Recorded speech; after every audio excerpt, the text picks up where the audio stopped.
Shout out to the Pacers Podcast. This is Grant. This is Zay. And welcome to the Pacers Podcast. No. Newsflash, y'all. We got a new name. What is it, Grant? 3-point threat. 3-point thread. Welcome to the new name. That's the revolution right there. We decided that name before our last recording, which we messed up. Yep. But it was before the Spurs game where we just went off on threes. And Yeah. I'm glad we got to record just so we could talk about that. That was crazy. Our new name is very fitting for our team. We are a 3-point threat, are we not? Yeah. I mean, the stat at halftime, it's crazy. Like, we have the highest scoring offense. I have a great stat for that. Go ahead. The past 4 games, 3 of them, we scored 67 points or more at halftime. That's crazy. I think last year maybe we saw, 3 times total. Maybe Right. not even that. Like, so for real. No, shit's different now. That's crazy. Shit's different. Yeah. And we have 6 players right now shooting over 40% on 3. I mean, that's 3-point threat, dog. Yeah, that's 3-point threat. Welcome to the future, That solidified the name right there. Yep. Speaking of 3-point threats, I want to talk about All-NBA threat, Tyrese Halliburton, all right? Oh boy.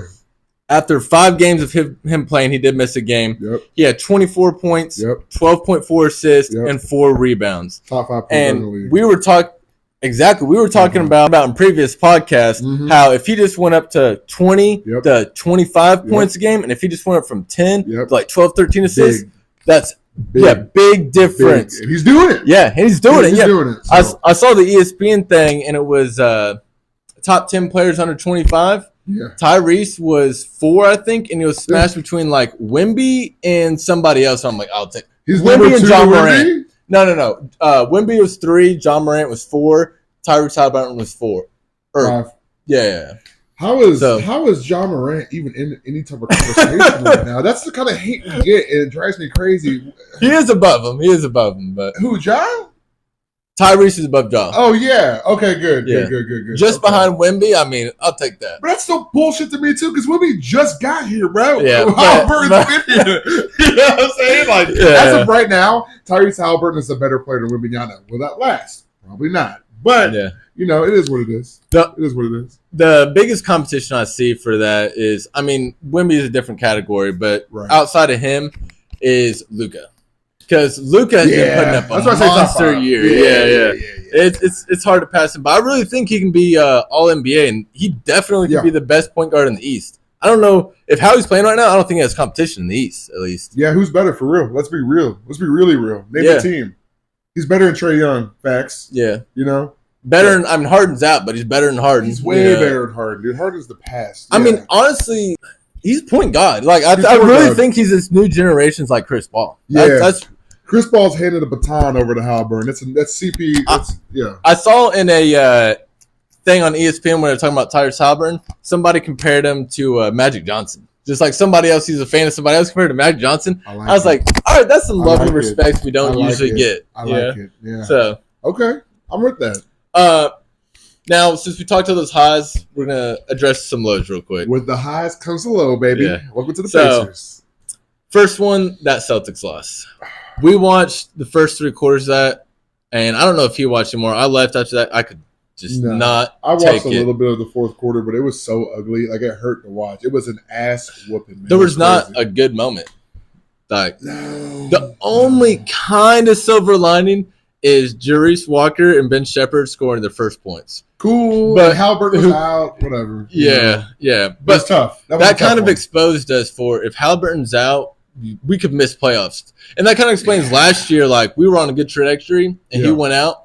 Yeah. That could easly happen to us again. Yeah. So it's pretty clear that a lot of our success relies on Tyrese Halliburton. Now, does that discount any of our other improvements? I would say no. But I mean, Tyrese Halliburton, he's our main guy. He's the backbone. You know what I mean? So clearly, when he's not a part of the mix, we suffer. Yeah. And something else I'll say, I saw like a meme or something about this today, and I was like, good point. It was saying the Kings and Pacers trade was like one of the most even trades ever because both teams are now like one of the top offenses in the league, which is crazy. You know what I'm saying? That is crazy. Like, you both benefit that much. And it's crazy that we're the number 1 scoring team in the league, dude. Did you think you'd be saying that this year? We're actually number 1? Yes, we're number 1. Do you think you'd be saying that this year? No. I mean, we've had 2, maybe even 3 140-point games. That's actually insane, though. That's weird. Yeah, that's weird. And it's to see where we came from, and just by last season, where we are now is insane. Now we're still in the beginning, but we're staying consistent. I didn't think through 1 or 2 games we'd lead that, even by luck. Be a 10th of the way through the season and still lead that. But so what's funny is we have the best offense in the league, but also quite literally the worst defense in the league. Yeah, so does that make that kind of takes away from the shine? So I mean that's kind of our theme right now is the highs and lows because like the highs and lows. Yeah, there's so much great like we're overachieving in so many areas, but then like defense, I thought we would be like pretty solid, and we're way underachieving there. So listen, dude, all I gotta say is I'll put my Pacers goggles on. Okay, the future's looking bright. The future's bright. Is what Zay's saying. So bright, right? I can't even see without my shades on, man. We're going to be in the playoffs. We're going to be a 6th seed. We're not even going to be in the play-ins. We're going to be comfortable. We're going to be a 5th seed. We're going to be comfortable. Fuck the Knicks. Hold up. Honestly, my tides are changing a little bit. Okay. Because the number one offense in every single first quarter I've watched, it seems like every quarter we watch, we score 30. Okay. Yeah. Right? Yeah. Which is great. That's honestly, in the East, now my expectations, they're raising. Yeah, they are. When you said 6, it kind of like shocked me. I think we could do quite better than that because, I mean, we're not going to get past the Bucks and the Celtics type of teams. But everybody else is on the table, though, for real. Yeah, I mean, I don't know anybody else who's like, oh, for sure better than the number one scoring team. Yeah. And the number one scoring team, that puts you in every game. For real. Yeah, it does. Yeah, you made a point recently that basically where we are now is that, a lot of our games are going to be really close and really tight, which makes you kind of anxious, especially if you're like, oh, God, I've been here before. I could see that we have a little 5-point lead, and we're going from the 3rd to the 4th, and it's going back and forth. And all of a sudden, you just see it go back and forth. It's so much anxiety. But as a Pacers fan, we know what that feels like. But now it's worse because we're doing better. So instead of getting blown out, we're going back and forth. We're trading punches. I'm cool with trading punches. Yeah, I mean, this season could be good because we could win a lot of these tight games, or it could be way bad because we lose a lot of these tight games. I mean, we easily could win, I'd say 15 or lose 15 games by 5 points or less. Like, for real. Like, I don't know how I feel about that. That's crazy. Yeah, I mean, that's crazy. If we would really overachieve, get like a 3rd seed, but we also could miss the playoffs. I really think that. Like, well, I'll tell you what. I'm just happy we're in the conversation. You know what I mean? Because, like, prior to this, it's like, I mean, last year we kind of like, well, we're going to take for Wembanyama again, we're going to do it again. Dark times. I'm just kind of happy that we're out of that funk, and that we're trying to do good. Carlisle is playing with our offense. He's rotating a lot of players in and off the bench, which I really like, most bench points on the league for the second time in a row, for a second year in a row. So, speaking of most assists in the league so far, too. So our offense is locked in. We just gotta figure out what the hell to do with our defense. Yeah, and that's one thing that I think can grow because our offensive scheme and our defensive scheme are different, and we have 3 new starters if you're including Mathurin. Yeah. So both those potentially can get much better. Yeah. Yeah. So I mean, if our offense comes down just a peg or two, but our defense comes up to midway in the NBA. Beautiful. Oh, dangerous. We're a threat. Dangerous. We're a real bona fide threat at that point. Yeah, 100%. 100%. Another low I want to address on, then we'll get to highs. So just very quick one or whatever. You can't have yin go out yang. Go ahead. Is the Hornets game that was frustrating to watch. Oh, my God. And I don't want to go on it too much, but somebody should have set a screen for him on that last. So the 4th quarter was wild, and that's one of those games where you're just so tense and so anxious watching it because we had a lead during that, and then we just kind of messed the bag up. We had 9 points in the 4th, and we just gave up easy buckets, man. Everything from the inbound pass that went nowhere between motherfuckers' legs and motherfuckers doing the loopy-loop and all this other shit. Yeah. That, and then we got Buddy Hield getting the and one, missing the layup. Okay, it's not, it's not his fault, but it's like one thing just leads into the other, and it's just, and then, and then at the very end, Tyrese Halliburton's got the ball, he's getting doubled or whatever the hell, and then Lamelo goes up to him, throws the clamps on him, turnover to lead into the end of the game. It was tough. Yeah. For how hot we were, it was tough. And Tyrese Halliburton had that 43 points, Legendary 12 assists. Career night. The third quarter, 25.6 assists. Yeah, for sure, like That's a career bullshit. night.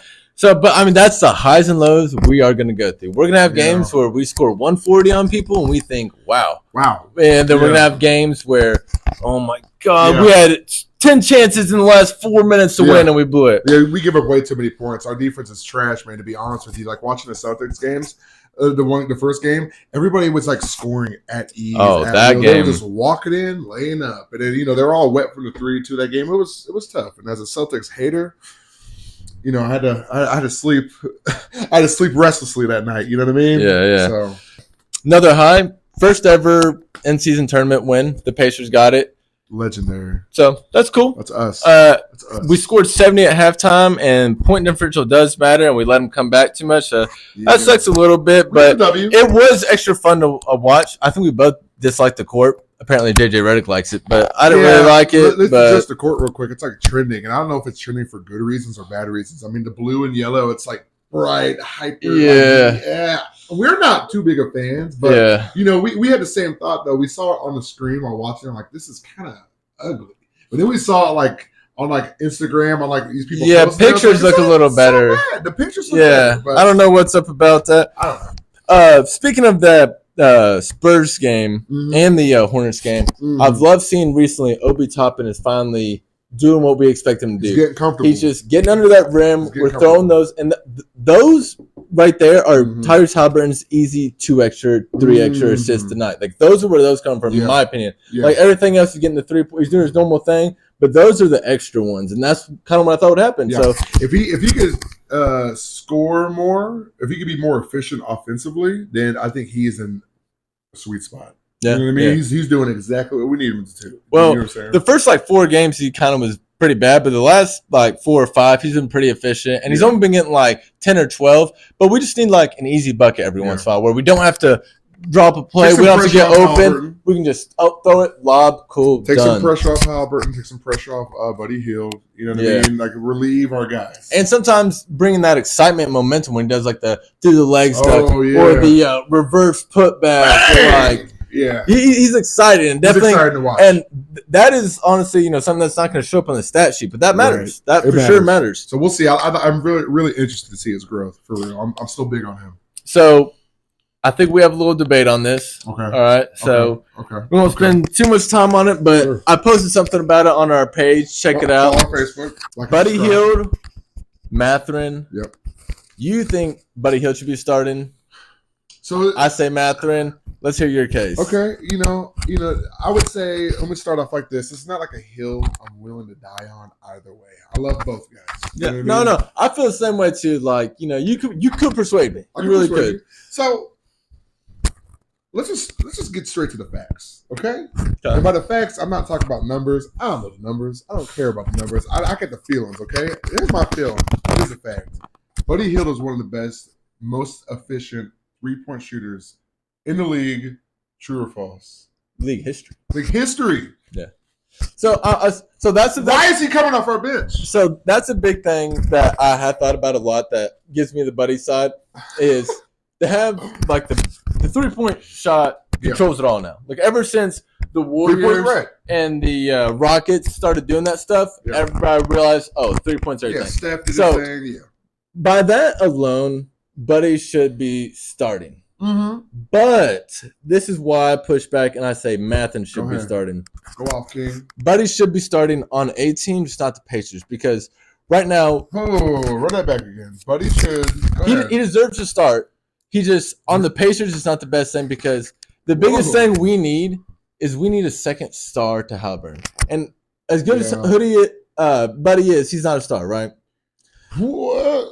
I'd argue he's a star. How can you be the best 3-point shooter in the league? Okay, I'm talking about all-star type of thing. Okay, sure. Okay, so if we need that second all-star to pair up with Halliburton, our best chance, if you look at every player in our roster, is Mathurin, potential-wise and stuff. Are you sure? I feel pretty confident about that, yeah, because he can get to the rim and get free throws, which is arguably more efficient than 3-pointers. Okay. and he can play a little better defense. He has a little more height. He still can shoot the three. He went pretty hot like the other night, and even tonight he's going pretty hot. Okay. So he gives us the best chance of having 2 all-stars on our team. Now, to get us the most wins right now, Buddy. But by the end of the season, here's where I'm on your side. I believe that we should absolutely continue to develop Mathurin big time. With the current way our offense is going, Rick Carlisle is just rotating the entire bench and the starters very fluidly. So I think competing for minutes will not be a problem, but for us to stay in, for us to keep the competitive edge that we have. The 3-point threat. The 3-point threat. Hashtag 3-point threat. Check it out on Facebook. But for us to keep that edge, Buddy Hield is a large part of that. Facts. Take him out of it, and then now I will give how efficient are we for the three? How much can Mathurin develop on the bench? Because he went off on the bench last year, but he's not doing that same thing as a starter. The only way we're gonna be able to see what he can do, and him to further develop is he needs to get those starting minutes. And here's something I've kind of thought of too, and I don't know, maybe this is a possibility. Tyrese, Buddy, and then a small forward being Mathurin over Bruce Brown.